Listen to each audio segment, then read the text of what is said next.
Hello and welcome to Aha Moments. This one is entitled Clean Your Room, and it was originally sent out on email by our list to our list on June 10th. So if you received that and you're here to kind of jump on that expanded conversation, well, welcome. If you are not on the list, then get on the list at humanapproach.com. Go to humanapproach.com and register for the list, and you'll receive Aha Moments every Monday morning at 8 a.m. Eastern.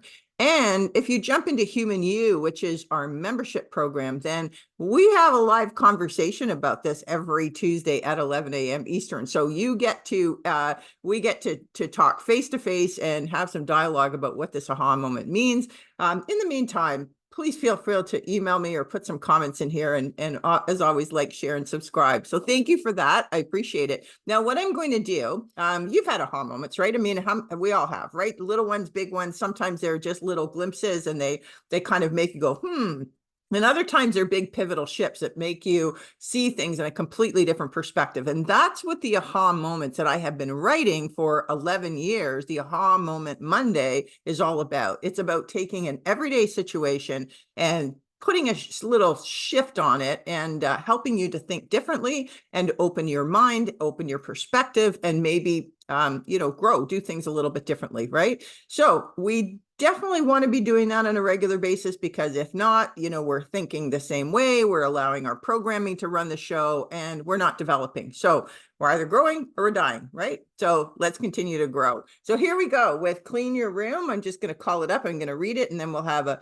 quick little discussion about it. And then, as I said, I look forward to your comments. Let me find it here. There we go. All right, clean your room. Here, it starts with, I'm not one for maintenance. What I mean is that I love building and creating, but not maintaining. Maintaining is not for me. It's an exercise in discipline for sure. Like some people just love to work in the garden, dig in the soil and muck about. I love planting and constructing a garden. In fact, I'm growing many edibles this year, but the weeding and pruning is not my pleasure. I also love to decorate, so moving for me generates great delight.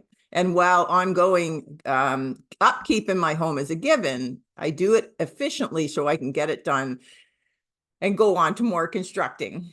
Crafting stories, marketing programs, and course outlines is where I lose myself. However, ensuring that they're all labeled and filed in a way I can easily access is not my strength. What is the downside of disorganization? Is a messy space a reflection of invention at play or a restriction to what you can accomplish? Aha, make your bed. Organization is the basis for creativity. It's like Robert's rules in a board meeting. Innovative discussion can thrive only when the structure has been adopted. Without the structure, more time is spent sorting than engaging or originating. But there's even more to it. In a brief video entitled Clean Your Room, Dr. Jordan Peterson cites the studies of Carl Jung and asking of your environment. Is this, in quotes, is this your house, or is this your being, or your mind? End of quote. Truth is, there is no difference. Peterson suggests if you want to organize your psyche, you can start by organizing your room. In doing so, you are not only organizing your concrete world, you're organizing your field of being, as Peterson puts it. There is a price to pay for not organizing yourself, and it's usually a level of suffering. So the aim is to stop what Peterson says is stupid suffering and start with small stuff, like maybe the pile of papers or tangled cords or heap of clothes in the corner of your room that's bothering you. You will experience a substantial change in your energy and outlook when you make fixing those little bothersome things part of your daily routine. At the close of a fulfilling day, make your bed a wonderful presentation to open. So I hope you like that. And again, there's a couple little ahas in there, because I think, we all say that, that if you're in a messy space, it's hard to think, right? And not everybody recognizes that, but when they do, they realize there's something to be said for organization. I am not a maintenance person, so that level of organization took a lot of discipline for me over the years, because I recognized I became what I called an efficiency expert. I recognized when I literally have my clothes lined up in my closet by color, and I have certain elements of my wardrobe in certain areas of closet or closets. so that I can easily find what I'm looking for. I can easily put things together, and my office is the same. My kitchen is the same. Everything's lined up. And it sounds very anal, and I'm not an anal person. I'm more of a creative person. I like to build and I love to create. However, I have come to the realization how much easier life is when things are organized. So I like to have things where I can easily find them. I can easily identify them. With on technology, that's even more difficult for me. Once I love building and doing recordings like this and writing courses and doing marketing programs and having lots of fun with that. Actually taking those and labeling and putting in a place where I can find them later, not so good at it. However, I have again come to the the realization, whether it's me doing it or somebody else doing it, and if I'm not good at it, then I will find somebody who is, to make sure that we are organized. So having those people to kind of balance some of your weaknesses is important, right? But that second aha about what Dr. Jordan Peterson says, that it's a reflection of your environment. Your environment is a reflection of your internal environment, of your psyche and your thought process and everything. That's really worth paying attention to. And so, he, in that video, he talks about hoarders, when he walks in and he sees all of this hoarding and all these boxes with, eclectic, combinations of everything from probably passports to dust, right?